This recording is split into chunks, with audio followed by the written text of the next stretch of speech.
IG live? Enggak. Sempet IG live. Mana tahu. Guys, jadi kita udah nyampe nih di TP 16. Udah habis lockdown, kita mulai nih. Terus nanti kan bakal ada anak baru.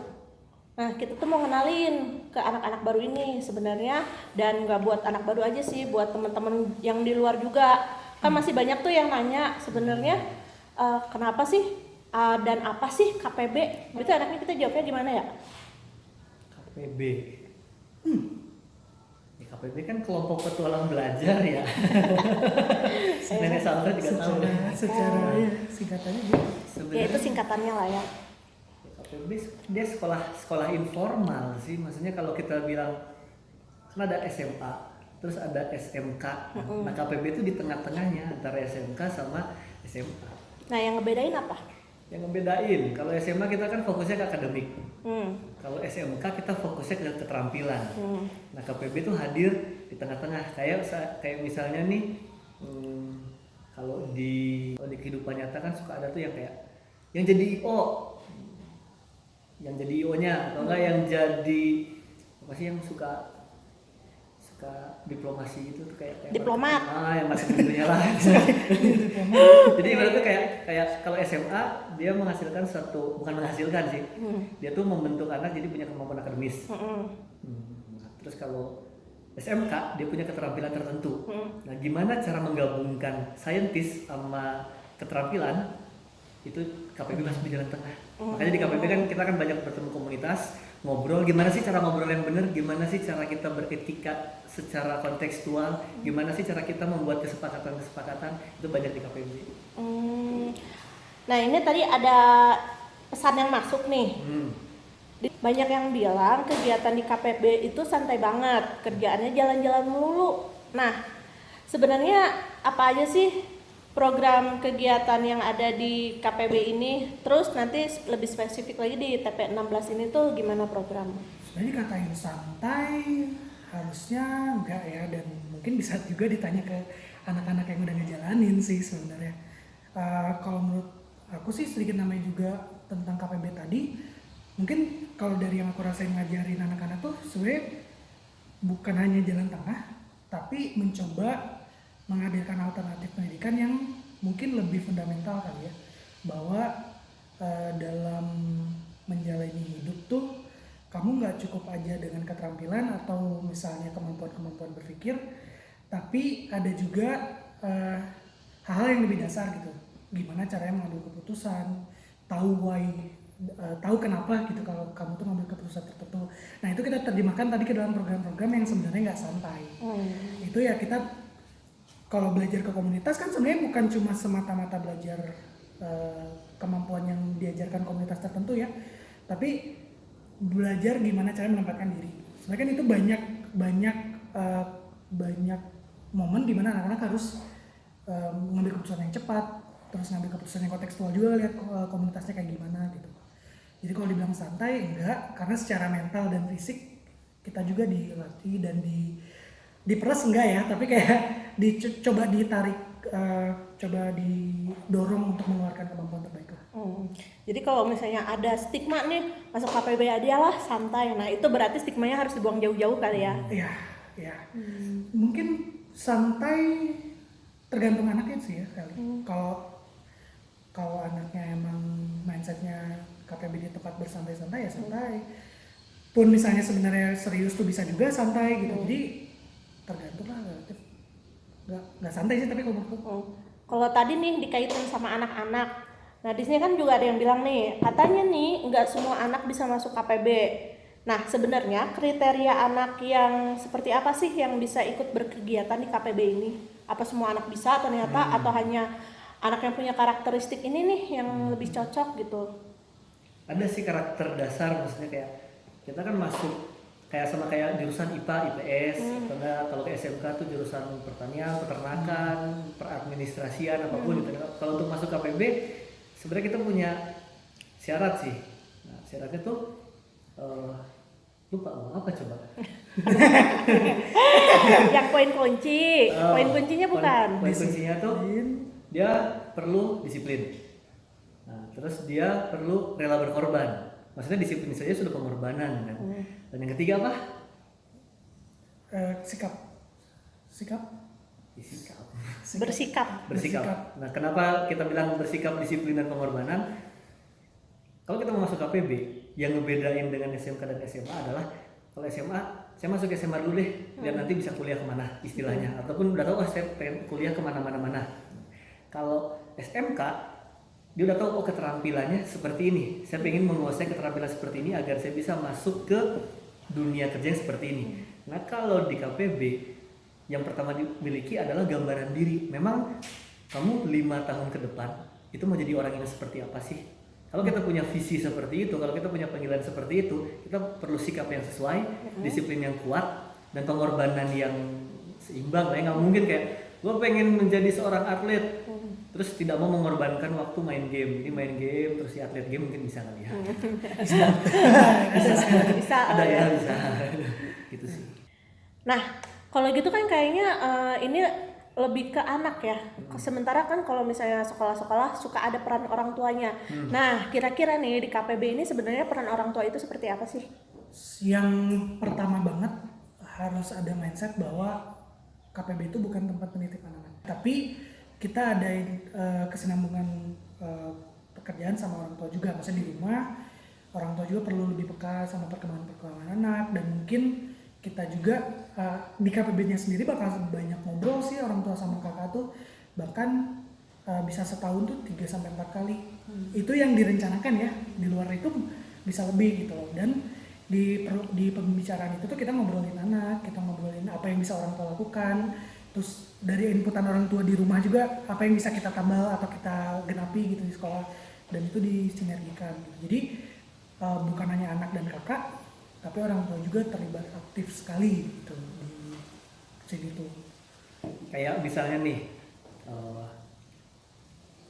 KPB kan community based learning, jadi belajar di dalam komunitas yang berdasarkan komunitas, dan di dalam komunitas kan dia ada project. Project itu maksudnya kegiatan bersama. Nah, saat kegiatan kok anak ini nggak antusias, terus kok seadanya, terus sampai di rumah kok marah-marah, nah, kayak kok mudah tersinggung. Nah, obrolan dengan orang tua itu untuk membongkar emang apa sih yang terjadi. Karena setelah obrolan panjang ternyata sebabnya itu tuh cuma akibat. Sebabnya tuh kayak oh iya, soalnya dia selama itu tidurnya jam 12 malam terus, bangun jam 3 atau enggak baru tidur tuh jam 3, jam 4 udah bangun baru ke sekolah. Nah, nanti orang tua yang istilahnya mengawal di rumah, nggak mungkin kan kakak yang ke rumah gitu ya. Jadi mungkin orang tua mengawal di rumah gimana caranya waktu tidur. Nah, nanti kita tahu perubahan itu dari sikap dia di project. Jadi sangat terintegrasi sih sebenarnya. Nah, di KPB ini kan ada 3 tingkat ya, sama seperti sekolah menengah atas pada umumnya. Nah, apa sih yang membedakan tiap-tiap tingkatan di KPB? Misalnya, apa sih bedanya kelas 10 sama kelas 11? Penjelajahannya bedanya apa? Gitu.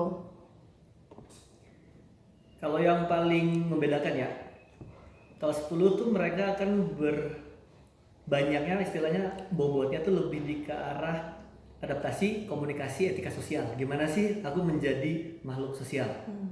Nah, terus kalau di kelas 11 nih di tingkat kedua, itu tuh yang kita kejar si individualitas. Jadi bukan beda ya individualitas sama menarik diri dari lingkungan. Jadi gimana sih caranya meningkatkan kemampuan individu? Nah, kenapa di kelas 11 itu perlu ditingkatkan kemampuan individu? Karena di K12 yang diutamakan adalah kolaborasi. Jadi gimana kita level 1 kita gerak bareng-bareng. Oke, level 2 kita pisah sebentar ya, masing-masing meningkatkan kemampuannya. Nah, begitu kemampuan sudah meningkat, kita kolaborasi yuk. Nah, seperti itu sih.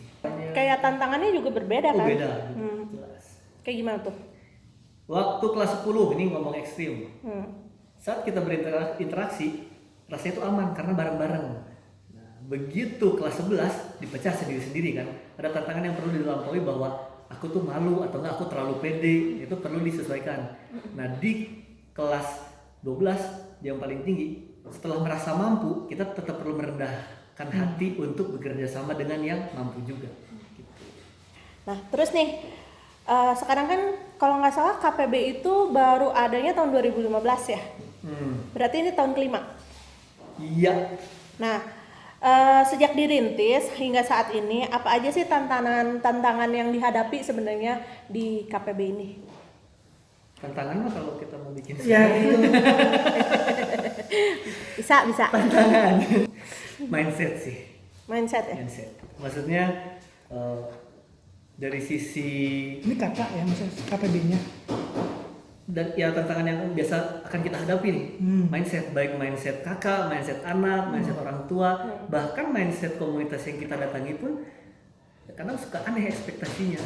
Kayak contoh, dikiranya kita sekolah alam. Nah, begitu dikiranya kita sekolah alam, ditanya ayo kita berkebun, berburu, kayak oh, enggak juga gitu deh. Kita bukan Jadi sekolah alam, makna gitu. petualangan teh bukan hanya itu aja Bukan gitu hanya ya, itu. luas. Sebenarnya gimana sih makna si petualangannya itu teh? Kalau kita secara definitif ya, kelompok tuh berarti kita mengakui bahwa kita adalah makhluk individu sekaligus makhluk sosial, maka kita berkelompok. Kalau petualangan tuh berarti kita keluar dari zona nyaman, out of the box. Yang kita kejar tuh kebaruan, rasa baru. Rasa baru tuh gak perlu gede-gede, kayak misalnya, wah aku belum pernah ke Mars, ya udah deh aku coba ke bulan gitu. Enggak, kayak oh selama seumur hidup nih gue belum pernah ngegergaji kayu. Oke, di proyek sekarang aku akan ngegergaji kayu. Belum pernah nih aku masak pakai garpu gitu kan, biasa pakai spatula. Nah sekarang coba pakai sepatu kajere gitu misalnya. Jadi ada hal-hal yang baru gitu. Sepatu sih. Spatula. Nah, terus kalau belajar, sebenarnya belajar yang kita kejar adalah perubahan perilaku ke arah yang lebih baik tentunya setelah mengalami pengalaman-pengalaman itu. Itu secara konsep ya. Jadi banyak juga ya tantangannya di KPB ini ya. Banyak yang perlu diresmikan tantangan. Jadi Larangan tantangan. Nah, sekarang kan kita udah di TP 16 nih. Sebenarnya apa sih yang ngebedain TP 16 ini dengan TP-TP sebelumnya, apalagi di TP 16 ini kita mulai dengan pandemi, dengan adanya pandemi. Nah, TP selanjutnya, terus apa sih yang menjadi sasaran kegiatannya gitu? Kalau beda, nanti mungkin bisa dilengkapin. Kalau beda, kayaknya sih yang paling kerasa tuh pertama settingnya, konteksnya ini pandemi. Dan itu membuat kita perlu, kalau bahasanya Smipa atau Kak Andi itu new story kan, bahwa ya udah kita fokus deh ngelihat kondisi kayak gini, ngelihat apa yang udah kita lakukan di belakang, gimana caranya setahun ke depan lah setidaknya kita bisa tetap berkegiatan dan membuat sesuatu yang baru. Kalau Smipa sendiri kan harapannya tentang bagaimana kita mencoba untuk berbuat sesuatu yang lebih sustainable misalnya, atau membuat sesuatu yang lebih kolaboratif dalam bentuk kooperasi tertentu gitu. Kalau dari Smipa itu, jadi mungkin bedanya situ, sama karena kita lagi pandemi gini, otomatis komunitasnya mungkin akan lebih terbatas. Dan untuk setahun ke depan sendiri kita akan lebih memanfaatkan komunitas-komunitas yang ada di internal Smipa. Maksudnya misalnya komunitas yang ada dari orang tua si A gitu, atau orang tua si B, atau dari kakak mana gitu, ada komunitas tertentu. Dan itu yang kita jadiin tempat kegiatan kita lah gitu. Mungkin itu sih yang paling mudah. Dan kekuatan mungkin akan ada di berpikir kritis ya. Jadi kita membedakan berpikir kritis sama criticize. Criticize itu bahasa Inggrisnya apa sih? Jadi kita critical thinking, bukan criticize thinking gitu. Jangan cuma mengkritik aja Bukan kritik. gitu. Critical thinking is not criticizing. Jadi beda. Nah, sebenarnya apa sih si critical thinking itu, sama apa yang membuat critical thinking ini menjadi cukup penting untuk dimiliki anak-anak yang tergabung di KPB? Oke, pertama apa sih critical thinking itu? Sebenarnya kalau ngelihat dictionary, ngelihat para ahli gitu ya, mereka tuh banyak versi. Tapi kalau boleh dirangkai, sebenarnya garis besar dari critical thinking itu adalah kita bisa membuat satu klaim atau satu pernyataan yang benar, bukan baik ya, tapi benar. Jadi praktisnya kayak gimana? Ketika kalian dapat informasi tertentu, misalnya kalian akan nggak langsung buru-buru percaya, tapi mungkin mengajukan beberapa pertanyaan untuk ngecek benar nggak sih klaim atau pernyataan itu. Nah, jadi secara definitif seperti itu. Secara praktisnya, kenapa ini jadi penting? Karena yang paling gampang deh hoax. Tahu dong gitu loh masalah yang ditimbulkan dari berita-berita bohong. Apalagi itu pas pandemi kayak gini ya. Aduh gitu loh. Itu yang paling sederhana banget. Yang berikutnya sebenarnya kalau kita balik lagi lah ke kehidupan kita, semua hal yang kita lakukan kan berdasarkan pengambilan keputusan ya. Dan pasti pengambilan keputusan yang baik itu adalah pengambilan keputusan yang didasarkan oleh alasan-alasan yang benar atau mendekati kebenaran lah setidaknya gitu. Jadi mengetahui sesuatu benar itu tuh sangat penting, bukan hanya tadi misalnya hoax atau apa, tapi kalau kita mengambil keputusan apapun, mengetahui hal yang mendasari benar itu penting banget. Gitu sih. Nah, kalau di KPB sendiri nih, kalau kita ngelihat kan berarti ditekankan lebih ke si critical thinking-nya. Nah, apakah target yang menjadi tujuan akhir, apa proses sebenarnya? Mana nih yang penting? Kan hasil tidak mengkhianati proses, kebalik ya. Proses tidak mengkhianati hasil ya. Jadi ya sebenarnya kita melihat proses dari hasil sih, dan kita juga bisa lihat nih hasilnya dari proses yang terjadi. Jadi akhirnya kita coba memasang ya indikator keberhasilan lah ya. Emang yang dikatakan berhasil itu seperti apa? Seperti apa? Apa coba? Misalnya indikator keberhasilan. Oke, aku kan bilang bahwa kamu sudah mencapai keterampilan tertentu critical thinking yang dibutuhkan di KPB kalau kamu bisa presentasi dengan layak. Maksudnya kan ngomong secara layak, bergestur secara layak di depan katakanlah rekanan atau komunitas atau apa. Yang kedua, kamu bisa menulis, menceritakan pengalaman, menceritakan pemikiran, bahkan menggambarkan perasaan secara layak dan mengena di pembaca. Yang memang dilatih, namanya juga critical thinking kan perlu dilatih. Ya. Mungkin nambahin kalau misalnya tadi aku sedikit cerita tentang pengambilan keputusan gitu, dan balik lagi ke apa sih KPB yang aku bilang bahwa bukan hanya ya jalur tengah antara SMA SMK ya, tapi bagaimana KPB ini mencoba membuat anak-anaknya bisa mengambil keputusan-keputusan penting sedini mungkin gitu. Nah, ya menurutku ketika anak-anak ini bisa dikatakan sudah memiliki kemampuan berpikir kritis itu adalah ketika semua keputusan mereka, mau baik itu yang berproyek, baik itu yang penting banget kayak habis KPB ini gue mau ngapain, atau yang seremeh aku harus datang ke sekolah atau enggak ya, seremeh itu pun harusnya mereka udah bisa mengambil keputusan berdasarkan pertimbangan-pertimbangan yang benar. Itu tadi. Jadi aku harus ke sekolah nggak ya? Lihat aja pertimbangannya apa. Kenapa harus ke sekolah, kenapa enggak? Apa yang membuat kamu bisa iya deh aku ke sekolah gitu. Karena kan kita nggak bisa langsung judge A gitu. A itu benar atau salah, tapi harus lihat lagi gitu. Yang mendasari A itu apa? Dan itu yang kita lihat.